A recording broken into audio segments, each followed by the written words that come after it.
Leave this park now! Leave the outdoor now! Black Ape, yes, you. What are you doing here? Come here now. Do you have any idea what you're doing? The woman stands calm, unflinching, looking up at him. I'm watching the game. My nephew is playing. Officer Harris slamming hand on his belt, voice rising. You're very wrong if you think you can just stand here. ID, now, move. Spectators stop in their tracks, whispers spreading across the field. Tension is thick. Children freeze mid-run. Parents exchange worried looks. What would you do if someone humiliated you in public for no reason? Today, you'll see a black woman stopped, accused, and disrespected by officers who have no idea who she really is. Before we dive into this story, make sure you subscribe and hit the bell. You don't want to miss this shocking story of justice and truth. The baseball field was alive with motion. Children ran between bases, gloves snapping, balls thudding sharply against mitts. Parents cheered from the bleachers, calling encouragements, clapping, laughing. On the sidelines stood a black woman in her mid-40s, calm and composed, hands folded loosely at her sides. She watched the game attentively, blending into the ordinary energy of the afternoon. She appeared unremarkable to anyone passing by, except to Officer Harris. Harris, 38, law and order mindset, noticed her almost immediately. Something about her presence set off a warning in his mind. Loitering. His partner, Officer Ramirez, early 30s, glanced at her with a more measured perspective. Children played, parents watched. The woman did nothing unusual. Harris, sharply, pull over. The patrol car rolled to a stop near the field. Harris stepped out, badge displayed. Ma'am, step over here. What are you doing? The woman turned, composed and steady. I'm watching the game. My nephew is playing. Harris, narrowing eyes. Do you live around here? You've been standing here for a while. I live 3 blocks over. I came to watch. Ramirez watched silently, sensing tension, unsure how this stop was justified. Parents and spectators began noticing the interaction. Mr. Thompson, a middle-aged father, shifted closer to the fence. He felt the unfairness but hesitated to intervene. Harris, tightening lips. I need your ID. The woman retrieved her identification calmly and handed it over. Here, I have nothing to hide. Harris inspected the ID, scanning her face and returning to the document. Ramirez glanced toward the field again, noting how ordinary the scene remained. Children laughed, parents cheered, but Harris saw only suspicion. Harris, into radio. Subject standing near the ball field, possible loitering, need background check. Whispers spread through the crowd. Parents exchanged uneasy looks. Children continued to play, unaware of the growing tension. The woman remained steady, composed. Harris's frustration grew, evident in his rigid stance. Ramirez's expression betrayed doubt and concern, but he remained quiet, bound by protocol. Harris to the woman, please remain here while we verify your information. The woman, of course. The camera pans the field, children running, the ordinary joy of the game contrasting with the tense standoff on the sidelines. The woman remains calm, unflinching, a silent assertion of dignity in the face of immediate judgment. Harris stood rigid, glancing down at the ID. His jaw tightened, voice clipped over the radio. Harris, in the radio, running a check on a female subject at the baseball field, possible loitering, confirming ID. Ramirez shifted his weight, eyes scanning the crowd. He noticed parents whispering, spectators glancing nervously. The woman remained calm, hands relaxed at her sides, posture steady. Ramirez, quietly to Harris, do we really need to escalate this? She hasn't done anything. Harris firmly, without looking at him, procedure, standard, no exceptions. The crowd's murmur grew. Mr. Thompson, standing near the fence, exchanged glances with another parent, tension visible in his posture. He clenched his hands on the metal rails, debating whether to speak up, but said nothing. Harris tapped his notebook, writing notes as if the pen itself would reinforce authority. Harris to the woman, step over here a little closer. We need to ensure compliance. Woman calmly, I'm already standing right here. I'm cooperating. Ramirez exchanged a brief glance with her, noting the professional composure she maintained under direct scrutiny. He shook his head slightly, conflicted. Harris grabbed the radio again. Harrison to radio, requesting dispatch confirmation on this subject. ID verified, but need clearance for loitering citation. The woman's tone remained measured. I understand. Please proceed. Spectators leaned forward, whispering, why are they doing this? She hasn't done anything. Children continued to play, oblivious. Time stretched. Minutes passed with tense stillness. Harris's impatience was palpable, hands on his hips, shifting weight from one foot to the other. Ramirez's expression darkened, his doubt growing with each passing moment. This is unnecessary. She's doing nothing wrong. Stay focused. We follow procedure. Harris's grip on authority remained tight. He took a step closer, narrowing the distance between them, eyes scanning the field for any perceived sign of evasion. The woman met his gaze evenly. I am standing here. I am complying. There is nothing further for you to determine without cause. Ramirez glanced at the children again, their laughter a sharp contrast to the tension building on the sidelines. He exhaled slowly, frustrated at the rigidity of the situation. Harris radioed again. Still waiting on dispatch. Stand by for clearance. Whispers among the crowd grew louder, people shifting uneasily, noticing the disparity between the woman's calm demeanor and the officer's intensity. Mr. Thompson's jaw tightened. He stepped slightly forward, hands gripping the fence, his moral tension almost visible. His eyes tracked every movement. Harris looked down at the woman again, exuding authority, expecting submission, but she remained unmoved. Her calm precision, the quiet assurance in her tone, only highlighted the officer's overreach. Time seemed suspended.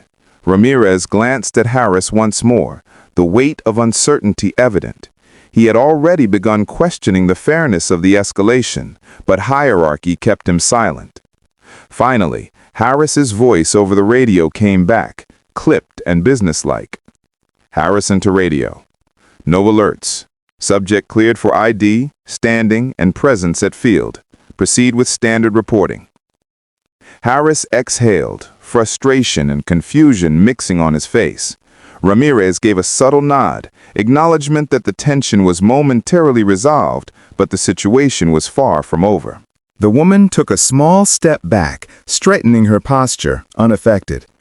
The crowd, parents and spectators alike, exhaled collectively, sensing that a wrong had been imposed, though the full story had yet to unfold. The camera pans across the field. Children playing, parents whispering, the officers standing rigidly. The woman, calm and composed, the silent tension lingering in the air like a held breath. The field remained alive with casual energy. Children ran bases, parents cheered, and the occasional pop of a ball hitting a glove punctuated the air.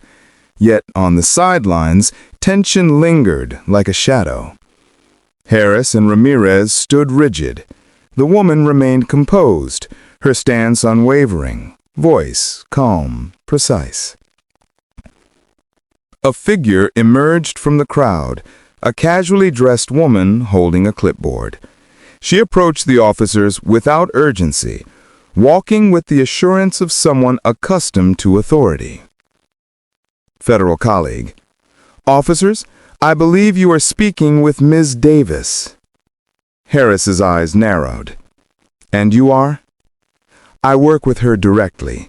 Ms. Davis conducts tactical and operational training for federal agents. She's responsible for instructing personnel who enforce law at the highest levels. Ramirez's eyes widened. He stepped slightly closer to Harris. Ramirez, you're saying she trains federal law enforcement? Yes. She's certified and fully credentialed. You can verify with dispatch immediately if needed. Harris stiffened. His authoritative posture faltered. For the first time, he looked uncertain, glancing between the woman and his partner. Harris stammering slightly. I didn't realize. The woman, Miss Davis, remained calm, her voice steady, measured. Woman, you assumed my presence here was suspicious. That assumption was your error, not mine. I am cooperating fully and standing in a public area. Please verify my credentials before making further judgments. Harris reached for his radio, calling dispatch once more. A tense silence followed, broken only by the muffled sounds of children playing. Ramirez exhaled, relief and admiration mingling in his expression. Request verification on Miss Davis, federal trainer. Confirm credentials. The response came quickly. Verified. The air shifted. The officer's previous assumptions were publicly exposed as false. Harris's jaw tightened, a flush rising across his face. Ramirez's earlier doubt was validated. Spectators noticed the change. Whispered astonishment spread among the parents and bystanders. Parent 1. She trains federal agents? Parent 2. I had no idea. Harris stepped back, his authority visibly diminished. Ramirez remained near him, quietly observing the shift. Ms. Davis maintained her composure. She spoke once more, deliberately. Assume nothing in the future. Professional competence cannot be judged by appearances or assumptions. The field seemed to exhale collectively. Children ran in the distance, oblivious, while the adults witnessed the subtle but undeniable correction of imbalance. Harris's jaw tightened, a flush rising across his face. Ramirez's earlier doubt was validated. The crowd, though unsure of every detail, sensed the shift in power, the unjust assumptions overturned by authority earned, not claimed. The tension dissolved, replaced by a mixture of astonishment and respect. The woman's calm authority had changed the narrative entirely. The officer's earlier bias was exposed. Justice, in its quiet form, had been asserted. The sun had begun its descent, casting long shadows across the field. Children's laughter persisted, but the energy of the afternoon had shifted. The crowd watched with quiet attention as officers and the woman remained at the sidelines. Captain Lewis arrived, his presence commanding immediate respect.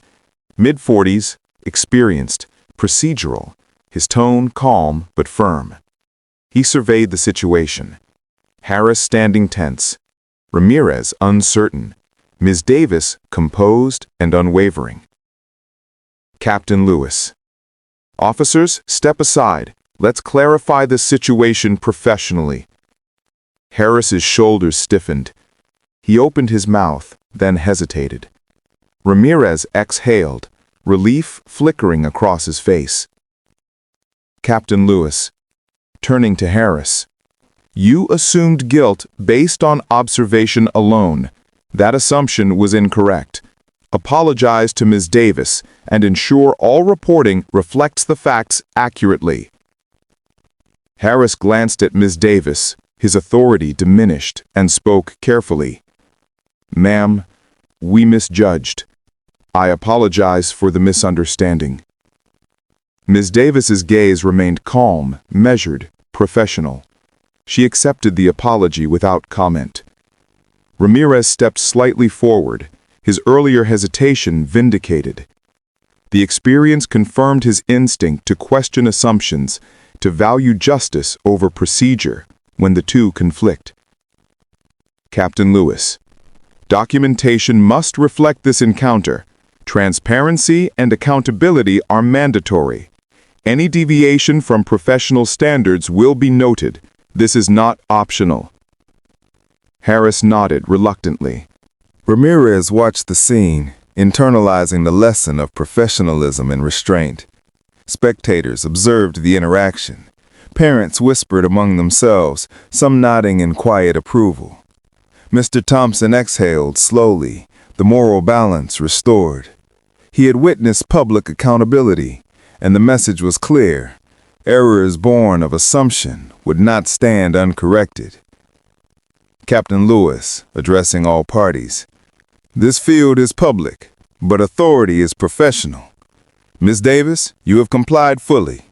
Officers, ensure your future conduct reflects discretion, fairness, and respect. The field seemed to shift in tone.